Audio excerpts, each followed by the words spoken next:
Okay. So first of all, good morning to all, and welcome to this panel. I will be doing a very brief introduction, and the most interesting part, I think, of the panel is what John will be the conversation that we will have with three amazing founders of three startups. And all the idea of this session is to discuss maybe, I don't know if Startup Spain, but to break some myths on the Spanish ecosystem, and Barcelona included in particular. The three startups, Tomás, José Manuel, and Mauricio, they all are located here in Barcelona. So I will go through a very brief introduction just to put in perspective. First, I will go back to this slide. Oh, sorry, it's very sensitive. So to this slide, this is just to put Spain in a bit perspective. When we talk about the Spanish economy, well, we think obviously about the crisis that we went through, and it's a huge crisis, no way to minimize what happened in the country. But look at the last 150 years. Here you have a series, and basically you have a country that is one of the highest speed growth in OECD country. This only was achieved by Korea in the recent history. I mean, there's no comparison in OECD countries of the speed of a takeoff of this type of economy. And we went basically from a level of 4,000 US dollars GDP per capita to nearly 30,000. And you see the crisis is just the flattening that you see above. To put in a very short number, in the last 40 years, 50 years, Spain created the equivalent of the wealth of Sweden or Norway. So the GDP of Sweden or Norway or Netherlands, this is the size of what was achieved by the takeoff of the economy. So maybe it's to start to break a first myth is the speed of the takeoff. We are also told that in Spain we cannot create global champions. I love this example. You see, this tells a lot about Europe, maybe also by Spain and above all US. It's a chart, you have a chart on the left where you see Inditex. So basically, these are the top worldwide companies that were created after 1976. The US, they achieved to put in the top 500 new created companies from scratch from 1996.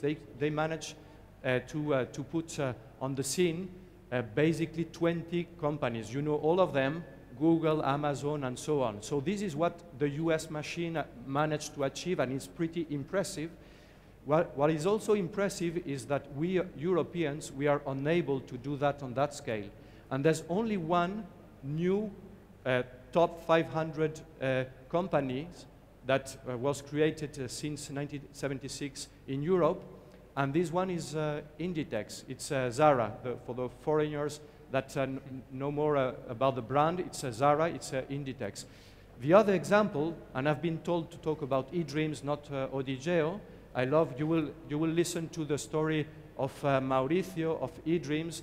There's very, very few startups in Europe that cross the threshold of 1 billion of revenues. Very few. Just to give you a comparison, Vente Privée, a French one, it's less than 1.5. Here we have a startup, a company that was created some years ago, that is, this year it's announced in the press, will be doing its IPO in Madrid, and has a bit less than 5 billion of revenues. Mauricio probably will give more details about the exact numbers. Spanish professionals are not competitive worldwide. This is another myth. Obviously they are. And if we take US companies, in the executive committee of Juniper, for example, you have a Spaniard. The CEO of Otis, or Toys R Us in the US, Spaniards. Here you have some of the examples worldwide. The CEO of Havas, she's from Barcelona, Catalonia. Worldwide in Paris, she's from Spain, and so on. This is not specific to Spain. Diasporas, all the countries have bright diasporas, Spain included. You will listen to a Mexican diaspora, Mexican diaspora with Mauricio. So it's not specific to Spain, but it's just to show that this is happening. I will skip this one. More myths about Spain. Spain is not attractive for foreign investors. And when you look at the FDI projects in 2012, so basically during the crisis, you see that Spain, even at the heart of the financial crisis and the economic crisis, it was fourth in the ranking in Europe in terms of receiving foreign direct investment projects. So it has been pretty attractive. I have a problem with,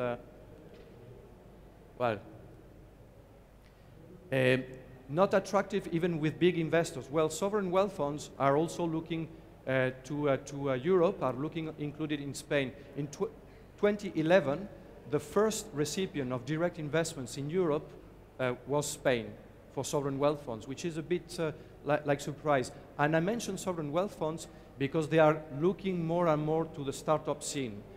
Market, a UK startup that will be listed in New York, has as an investor, key investor, Temasek. So they are looking more and more this area. I still have a problem with very sensitive.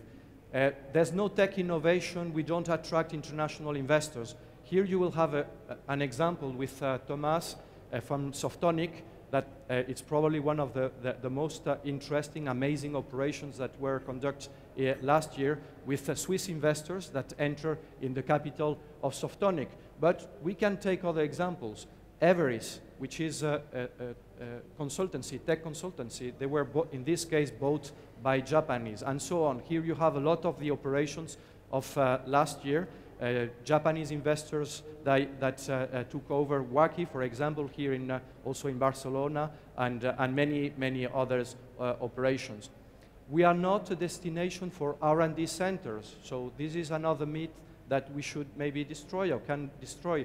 Again, if you look at the last decade, Spain is the third largest location in Europe for R&D centers, which is by no surprise because you have a lot of very good engineers that are in Spain, and also the quality and the quantity is there. So you see, for the last decade, it's the third largest location for R&D centers, just behind UK and France, ahead of Ireland, ahead of Germany.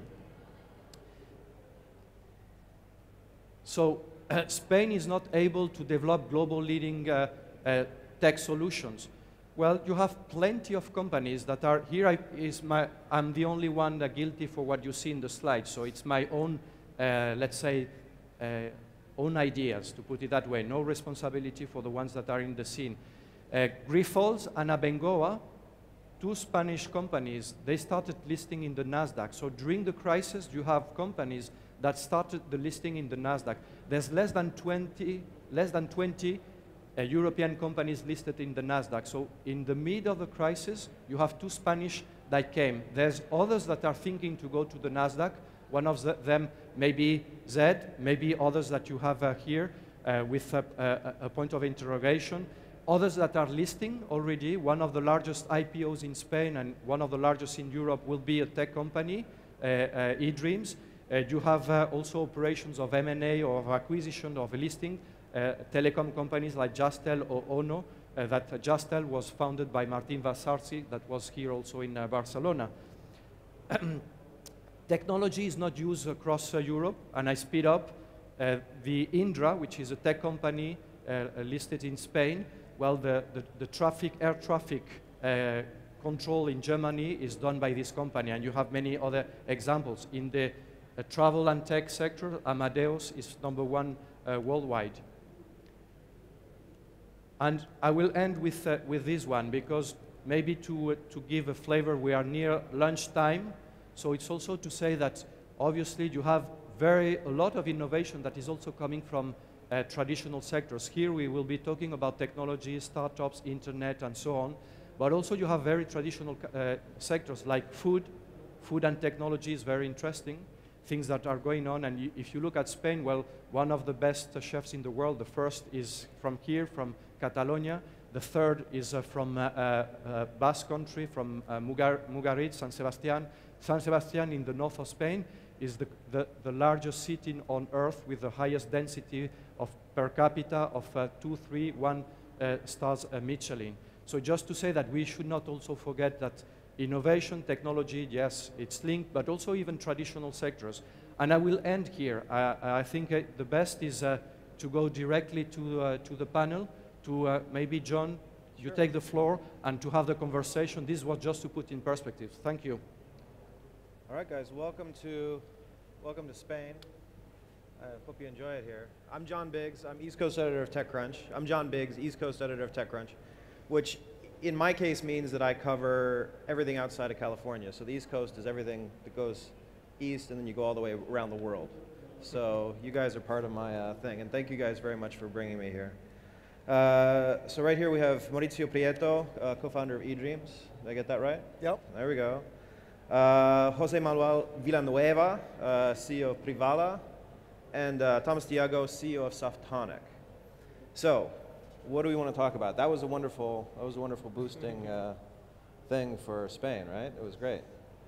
There's a lot going on here, and I want to know from you guys why a U.S. company or even an international company would want to come set up a headquarters here, set up an office here, set up an R&D center, and why you guys decided to stay or come in general. I think Mauricio, you had an interesting story about that.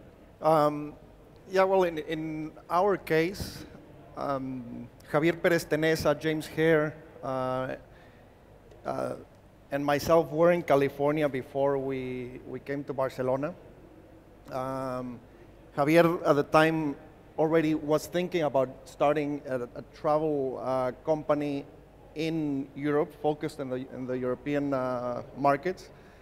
And so the idea of setting something in Europe was, the nature itself of the business. And then of course we had to decide where we were gonna go live, because at that time we were all in the Bay Area, and we decided, or Javier and James initially decided on the Barcelona option, and to me, I had never been in Barcelona, and it sounded like a great place to go. But neither of the three had lived here. Javier is from Madrid. James is from somewhere in the United States. I don't remember where. Another, the initial finance CFO, Alex Wagenberg from Colombia, and myself from Mexico. So it was a highly international group, and we landed in Barcelona more because of the attractiveness of the city. We thought that the city would be a great place to attract talent.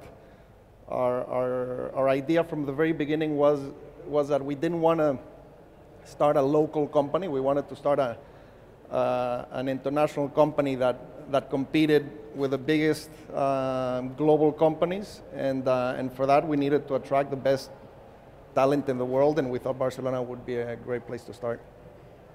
Okay, and why don't you guys talk a little bit about why you're hanging out here in Barcelona? For me, John, for us it was an easy choice because Lucas and myself, as co-founders of Privalia, we were both from Barcelona, so easy choice because we were born here. Having said that, in the last 7 years of history of Privalia, the company is now a global company. So we have offices not only in Barcelona, but also in Milano, in Sao Paulo, in Mexico DF, and in Frankfurt. And our headquarters are here, still in Barcelona. No? So even though that from the beginning it was easy because we were born here, we didn't think about changing the headquarters of the company because we strongly believe that here we have everything we need. We have talented people, which is the base. At the end, when you wonder, at least in the case of Privalia, what's the key success factor for the company? For me, it's very clear, which is about people. If you have the right people, things happen in the right way. So here in Barcelona, here in Spain, we have the right people. So we have talent, we have educated people, we have people willing to grow, willing to develop. We have a labor market that could be better than the one that we have, but it's better than the one we had.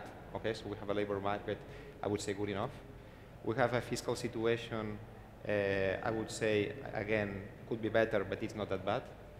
And so overall, the picture of the country, I think, is very, very positive. Above all, because of the talented people and the willingness to grow. Okay.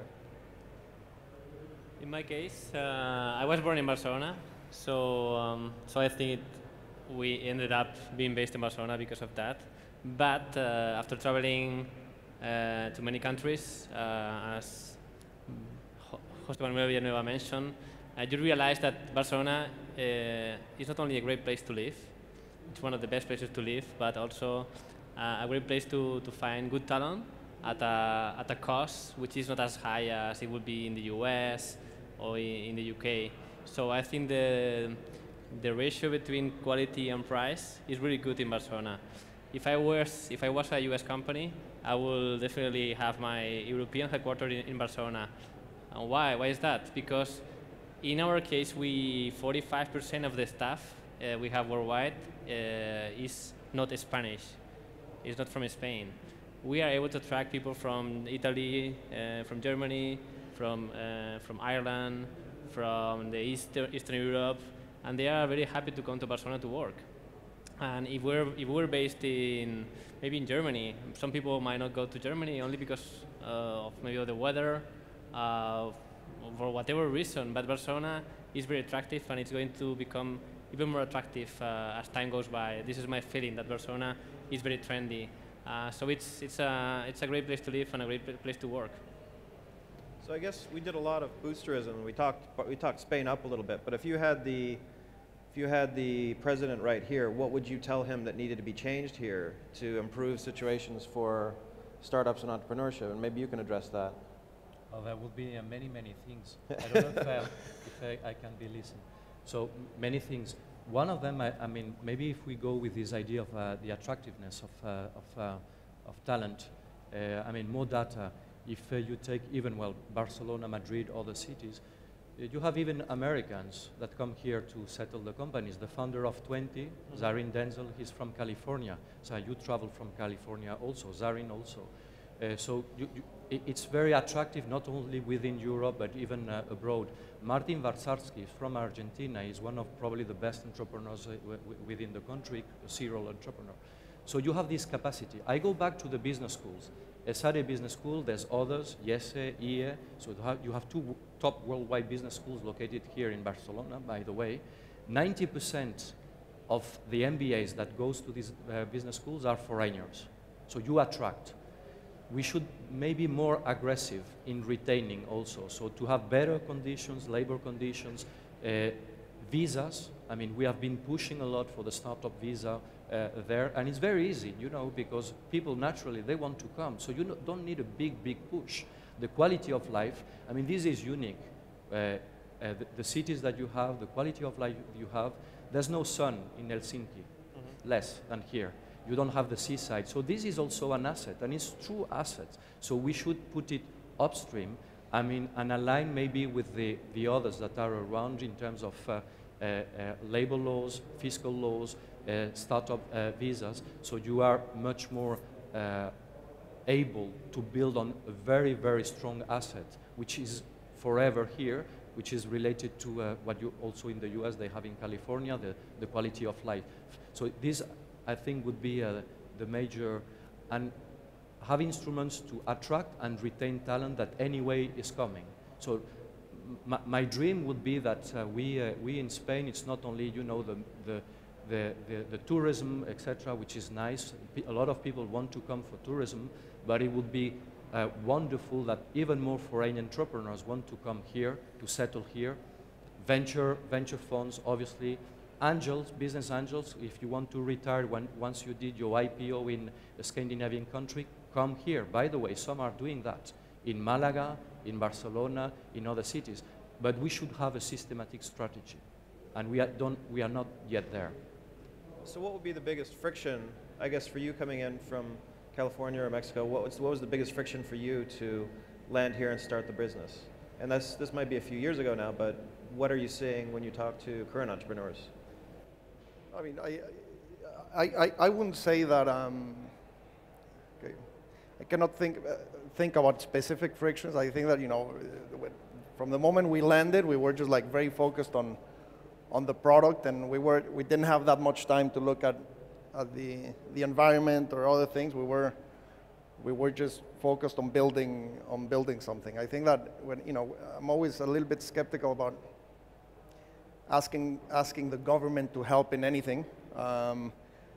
I think that the best thing that can happen to foster new entrepreneurial initiatives in Spain or in Barcelona is that the current ones are very successful. So you have very good examples with the companies represented here in this panel that hopefully we will continue being successful examples, because also what happens is that there's a lot of new entrepreneurial spin-offs that happen as a result of people that work in these environments.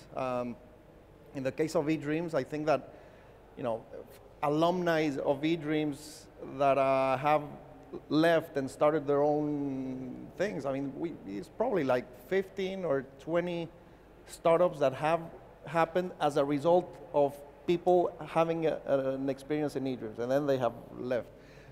And then also having successful entrepreneurs or successful companies that started as startups is very beneficial also for the kind of angel investment ecosystem. So I think that the benefits, what will help create and foster that entrepreneurial ecosystem is more, depends more on the success of others. I would also, the only thing I would say is that, we've talked a lot about the talent, and the key thing that will allow us to continue being successful on a global scale is our ability to continue to attract the best global talent out there. And talent is, something that also competes in other markets. So if anything that has to do with better fiscal treatment of stock options, of not having not having an extremely unfavorable fiscal situation versus other key regions that we're competing against, all that is something that the government can really do to help us continue to thrive. Okay, I want to get to you guys in a second, but I also wanted to address, what are you looking for specifically? Soft skills, hard skills? What do you think is missing here? Well, you should ask more than, but I want to say something on talent, on engineers, because I mentioned the business schools.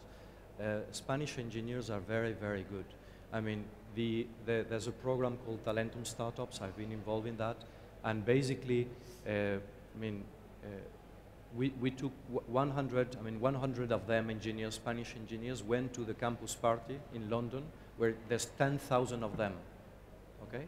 1% of 10,000 that were in that past summer in London, and there was 6 beauty contests, okay? 6 beauty contests, technological beauty contests.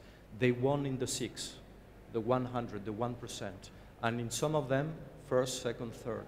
And in this case, it's not because Spaniards are more, let's say, brighter than others. My point is, no, they were very well selected, and you have a huge talent pool that here is here. So probably we need also to make these careers much more attractive from the point of view of what you have within the country. There's a lot of very bright engineers, but as other countries in Europe, there's a shortage. I mean, in Europe, we have 1 million jobs for the next 2 years that won't be fulfilled in that segment of engineering. So there's a shortage. If you know that, well, boost it. Even in Spain, it's a huge opportunity. And they are very good. They tend to be very, very good, as I was mentioning. So it's not only you have MBAs that come, that are there, you have engineers. I mean, it's pretty interesting. And it's not, as Jose Manuel was saying, on top of that, it's not expensive. I mean, there was a Californian VC that came to Spain 1 year ago, and he was doing the screening of a startup. So he was doing the due diligence of a startup. This is anecdotal, but and he saw the line for engineers, the salary line. Okay, so it's This is monthly cost of the engineer. No, yearly cost. And they are very good. And probably it's not only engineers, you have MBAs, etc. They are pretty good. And on top of that, foreigners, they want to come here. If you ask even Israelis, Finnish, etc., they will be, I mean, there's a lot of them, foreigners in these cities. There's a lot of Dutch, Germans, Brits that are here for the quality of life, even living here and maybe working outside in other countries, in other cities in Europe. Okay. But if I'm in Kansas or wherever, it's a state in America, or if I'm in California and I want to go somewhere else, what are you guys looking for specifically? What sort of talent do you need? What are you missing here right now? Okay, let me answer.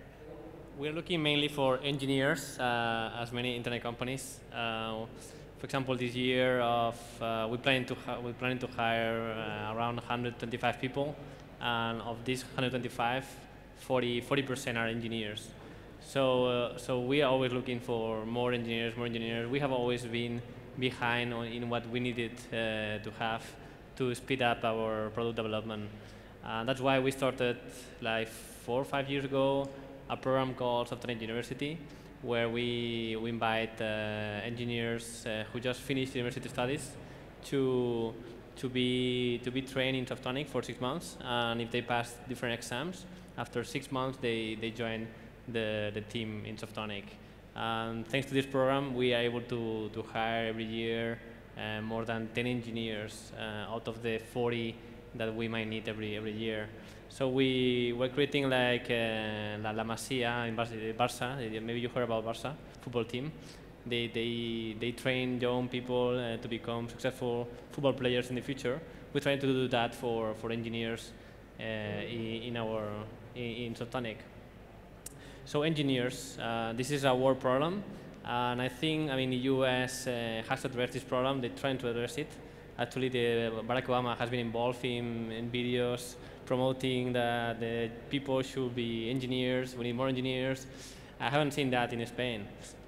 You know that in China, all kids in China, I will say, I don't know exactly the age, but very young, they start learning how to program. This is something that I don't see in Spain. So you think about the future, we need to see, if you think about the services that the future will need, they will be driven by engineers. And what is Spain doing to address that opportunity? I would like to see more. I mean, it sounds like you guys are full of, you got all the nerds that you want. Well, what sort of soft skills are your companies missing, do you think? In the case of Privalia, we're a global company, as I said, more than 1,000 people worldwide working in the company. And we are always looking for people as educated as possible, but above all, with the best possible attitude. I think life is very long. You have to reinvent yourself quite often. So you can study whatever, and then you have to keep on studying because life changes very fast. This is the best example. I mean, what was mobile 20 years ago, what was mobile 10 years ago, where will be mobile in 10 years time? So I mean, the world changed so fast that you have to keep on updating yourself. And that has a lot to do with attitude, attitude towards work, attitude towards study. And relating that to your previous question, John, I think that Spain has clearly a unique opportunity to become a very attractive country, worldwide basis, but above all European basis. We need to educate people, not only in universities, but from the base, about the impact of being an entrepreneur, about the impact of being the owner of your own life in many different areas, even being an executive in a top company, very good way, but about the willingness to improve and about the willingness to make the difference, not about the willingness to depend on the state to live well enough. You know, that's mindset that I think that has to be set up in kids, in babies, since the very beginning. No? So it's not just everything about executive education, about university education, but also about basic education. No? And I think that leads a lot towards attitude. And we look for people with attitude. The rest, you can learn. I mean, you can learn engineer, you can learn economics, you can learn many things. But if you have the right attitude, you learn. If you don't learn. So you're basically saying that Spaniards have a bad attitude? Sorry?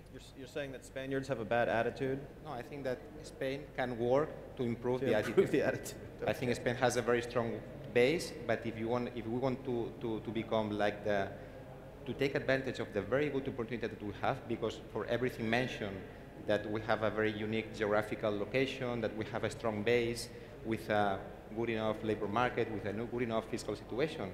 To take full advantage of that, we need to keep on working to improve education. All right.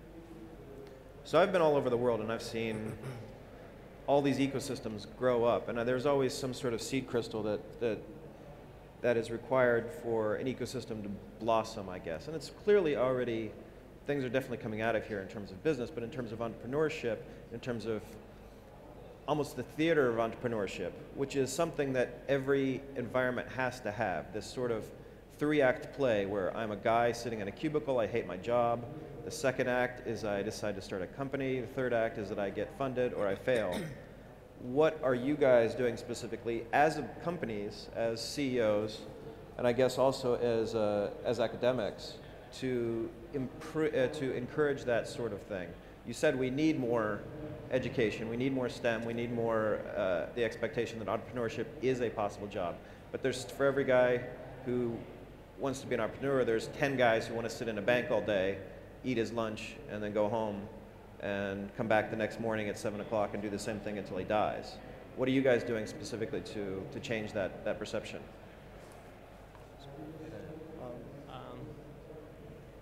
Mauricio? I mean, I think that what we're doing is our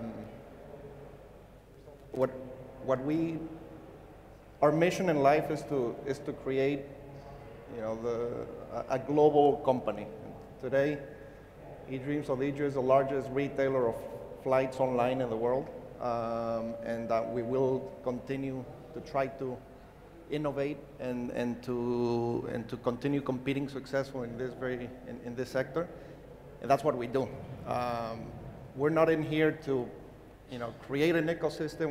We're here to build a highly successful company. Now, by doing what we're doing of creating a highly successful company, as I said before, that has very interesting implications for the creation of an ecosystem. We have 1,500 people working throughout the world in eDreams Odilio. Many of those people have vital experience while they're working in our companies, and we love it when they leave and they create their own company. So again, I think that is the best contribution that we can make for the creation of a successful entrepreneurial ecosystem. And also as the company grows and is successful, we are able also to help out others, you know, maybe as investors, maybe as mentors, maybe on other areas. You know, there is somehow of a moral obligation to help out those that are starting. So those are the two aspects that I would highlight. What are you guys up to? I think the best we can do is to show the path for future entrepreneurs in let's say not selling too early, trying to build a global company and trying to be the owner of the business and not sell too early. And show it should be a role model. I think this is the best we can do.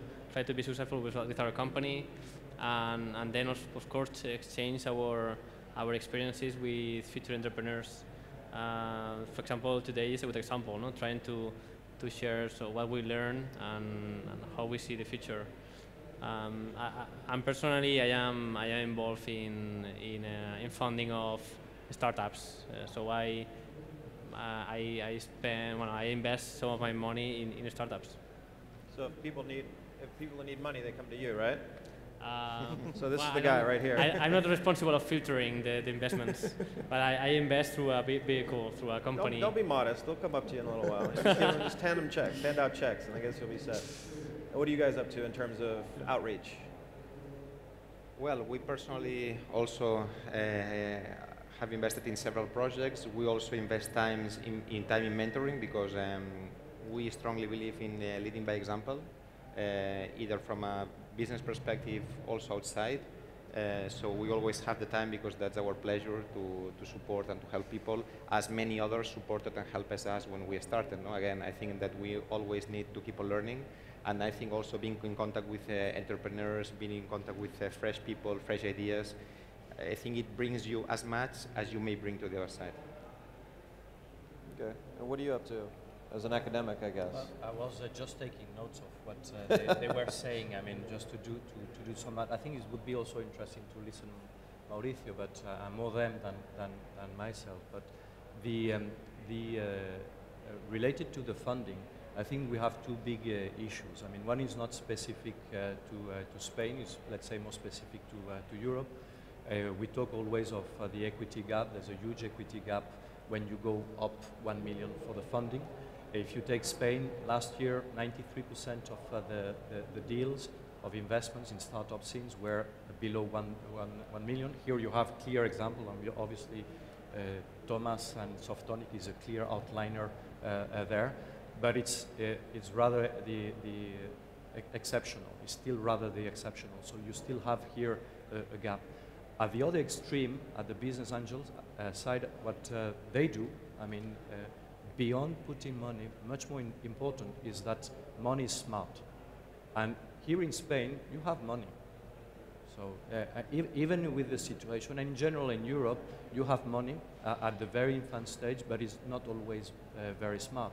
So it's very important that you have entrepreneurs, also executives, not only entrepreneurs, also executives, that they put their time, brain, energy in beyond the money that is put there, because in the end, yes, money is very important, but it's a commodity. It's much more important to have the brain of one of the three, for example, that only the money, the time that they can share in sharing their own experience, the mistakes that they did, the success that they had to avoid. And this is something that should be encouraged, boosted. There's also executives, founders. We are talking here about startups, but obviously one of the largest startup in Spain, I was mentioning Inditex. We don't create in Spain the startups in a garage. We create them in a store.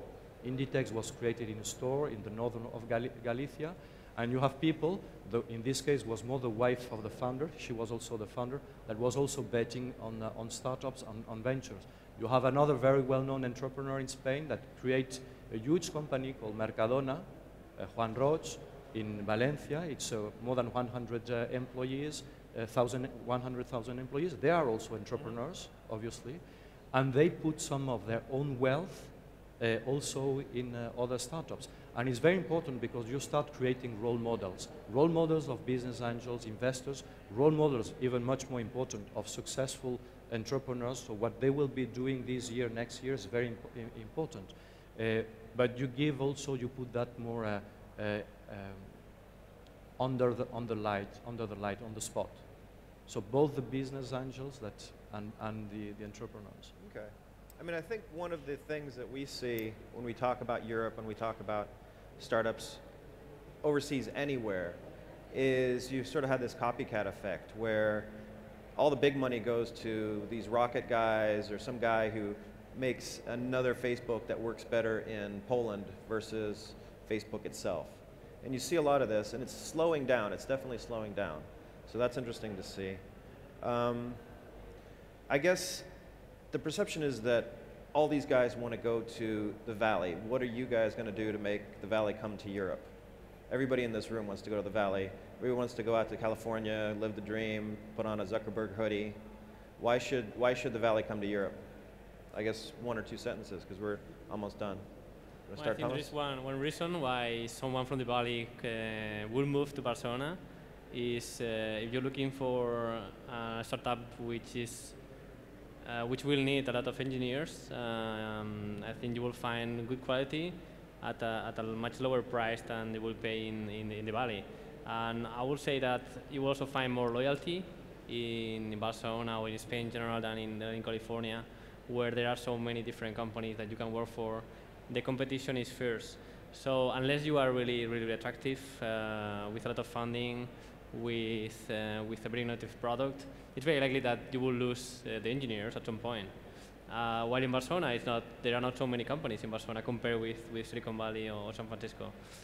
So I think if you're thinking about if you think that engineers are key for your success, I may move from the Valley to Barcelona and look for funding in the Valley, maybe, but having the engineers or the development side, maybe other areas based in Barcelona.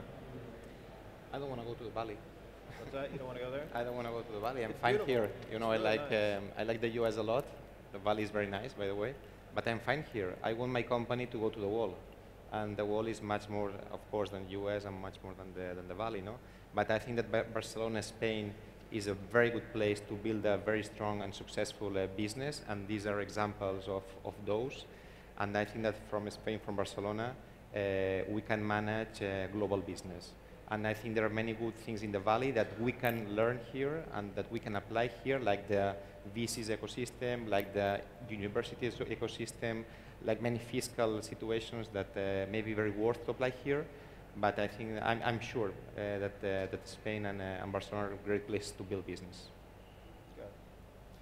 Yeah, I mean, I would echo that, and you know, we have brought a few people from Silicon Valley to here, and I think that the experiences that people can have here are also very rich. I mean, not only the professional front, but in kind of exploring new things and just having a different vital experience. So I think that, you know, I don't think it's a matter of competing versus Silicon Valley. I mean, as a technology hub, I don't think that nobody pretends that they can compete, like, you know, as a technology hub. But you know, there's very smart people coming here from Silicon Valley, and people that are looking for a very global, kind of more enriching experience.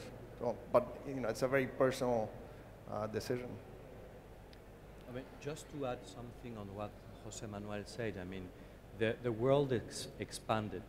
So the 20th century, yes, the Valley was at the heart of this century, but even in technology and innovation, this is over. I mean, we are the World Mobile Congress, right? Yep.